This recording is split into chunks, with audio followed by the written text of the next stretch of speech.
All right, Shalom.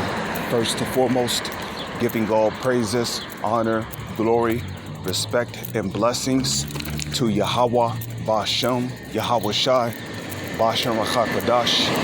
Salutations to the Lord's elect on the four corners of the earth, pushing this truth and sincerity while patiently waiting for Yahweh Shai's return. And double honors to our apostles and elders of Great Millstone, which have taught us everything we know through the spirit and power of Yahweh, Bashem, Yahweh Shai. And welcome to another series of Edifying Rants, which is, more like walking talks, where I talk about life issues and how to overcome them according to the Holy Scriptures. And today, I wanted to talk about bearing our affirmaties,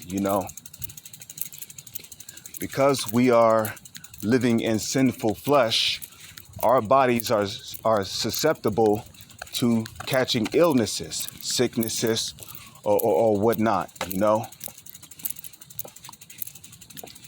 And, sometimes there's going to be days where you just not feeling it, if you get what I'm saying, You're just not feeling it because, it may feel like you have some kind of virus or sickness, Matter of fact, I know a brother that was pretty sick in our house, okay?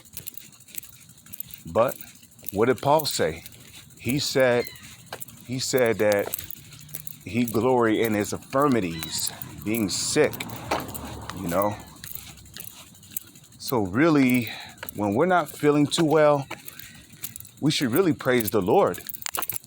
Because in the book of Hebrews, the 12th chapter, it tells you, for whom the Lord loveth, he chasteneth. So if you're not being chastised of the Lord, then, you need to figure out what you're doing wrong. Because we should all be, being chastised by the Lord. Okay? Hebrews chapter 12, verse 5. And ye have forgotten the exhortation which speaketh unto you as unto children. My son, despise not thou the chastening of the Lord, nor faint when thou art rebuked of him. For whom the Lord loveth, he chasteneth, and scourgeth every son whom he receiveth, And one perfect example of this is who? Yahweh Shai, Okay, all right, look at how the Lord chastised King David.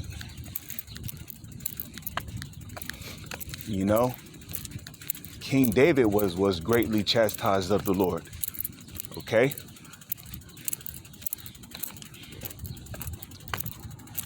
Yahweh Shai was greatly chastised.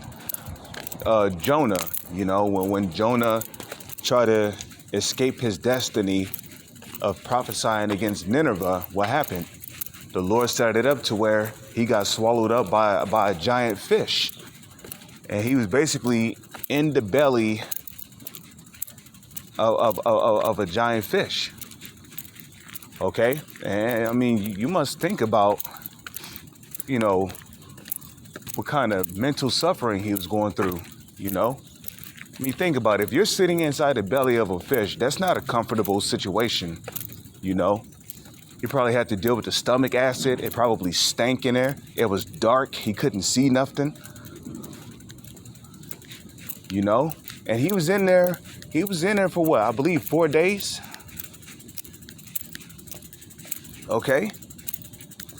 4 days of being in the belly of a fish would drive anybody insane, man.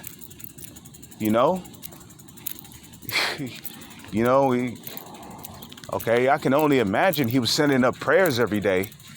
But that's a scary situation to be in. You in the belly of a giant fish. It's dark in there.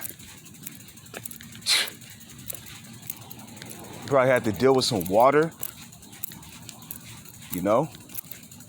So the point is that, the Lord has always chastised the men of whom he cared about. Okay? Elijah, He put Elijah through hell. You know, Elijah had to go through a famine, but the Lord made sure he still ate. You know, Elijah was being pursued by a captain with a set of 50 soldiers. You know, Moses. Okay, look at Moses. The Lord chastised Moses. You know.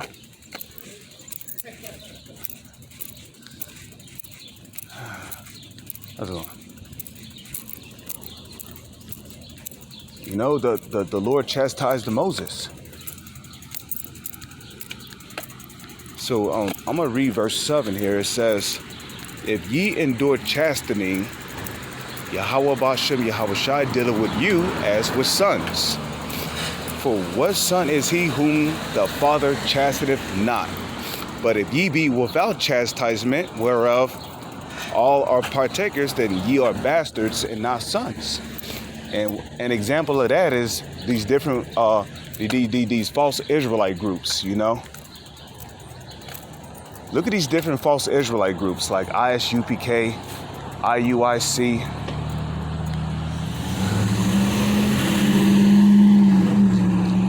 GOCC, FOPI, HODC. Okay, look at all these false Israelite groups.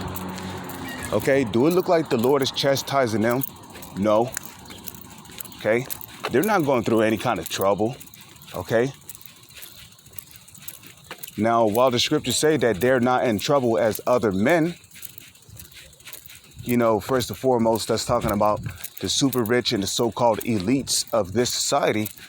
They're not in trouble as other men.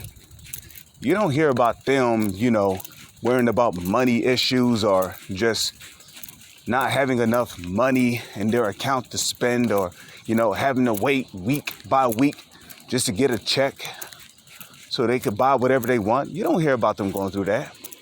But you can also say the same thing about these false Israelite groups. And why is that? Well, because they're under a 501c3 charter. Okay? They're under a 501c3 charter. They're not going through anything. They're tax exempt.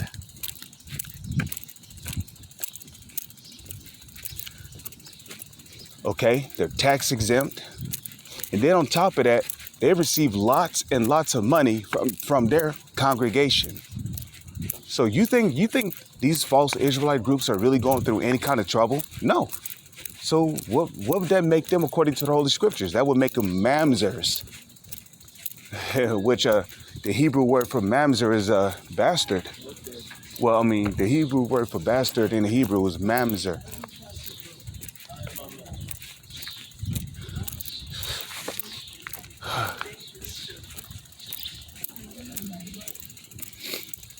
Okay, so verse 9 says, furthermore, we have had fathers of our flesh which corrected us and gave us reverence. Right. When, you know, when we were, you know, little children, we've had fathers who, you know, who kept us in check to make sure that we didn't, you know, go down the wrong path growing up. Because, you know, a lot of people amongst our nation were not fortunate enough to have a father figure in the house to give them whoopings whenever they did something wrong. And unfortunately, you know, they grew up making regrettable decisions. Now they're spending the rest of their life in misery in prison. They got to deal with being jumped, being forced to join a gang, you know, becoming somebody's plaything in there. You know, I mean, the prison life is terrible, man. And there's a lot of people amongst our nation who make regrettable decisions where they have to spend the rest of their life in prison. And that's not the correct path to go down, you know. That's why if you grew up having, you know, a real father figure in your house, you should count that as a blessing, man. You know, some guy that was there to whoop you whenever, you know, you was going down the wrong path, you know, stopped you from making regrettable decisions. You know, it may seem unfair because it might be your parents, and you might have to gain permission from them to do certain things. But at the end of the day, they care about you. That's why you received whoopings when you were little.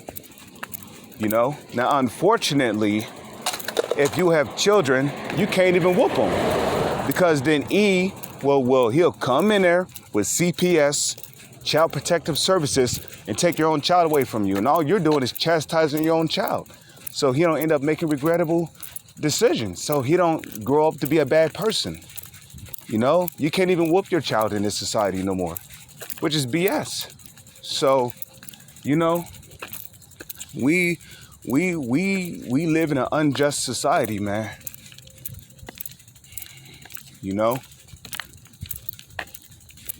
But anyways, we just learn to suffer, which is why, we just learn to deal with our infirmities.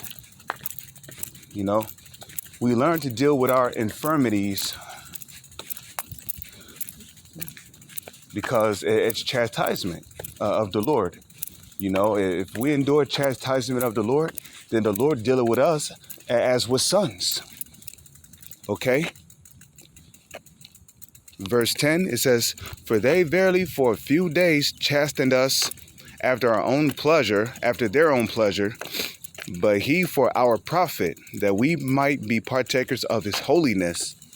Now no chastening for the present seemeth to be joyous, but grievous." Right, like you might be driving to work and your car break down, so now you got a write up from your boss. You got written up because you didn't show up to work. That's a chastisement that would be grievous, right? It's no fun when we're catching hell. But at the end of the day, when you survive through it, you thank the Lord. Because chastening makes you stronger. Like the saying goes, what hurts you makes you stronger. But there you go. Okay? I think I'm going to sit down right here. Oh, the Wadi Yahweh. That feels good. All right, so it says, "Now no chastening for the present seemeth to be joyous. Okay? But grievous. Nevertheless, afterward it yieldeth the peaceable fruit of righteousness unto them which are exercised thereby. Wherefore, lift up the hands which hang down and the feeble knees." Okay, so I mean that's pretty much it, man. That's pretty much all I needed to read there. With that, I'm gonna say, we just gotta bear our infirmities, man. The Lord is putting us through all this hell to make us stronger, mentally and spiritually, for Jacob's trouble. So with that, I'm gonna say, Shalom. It's on to the next one.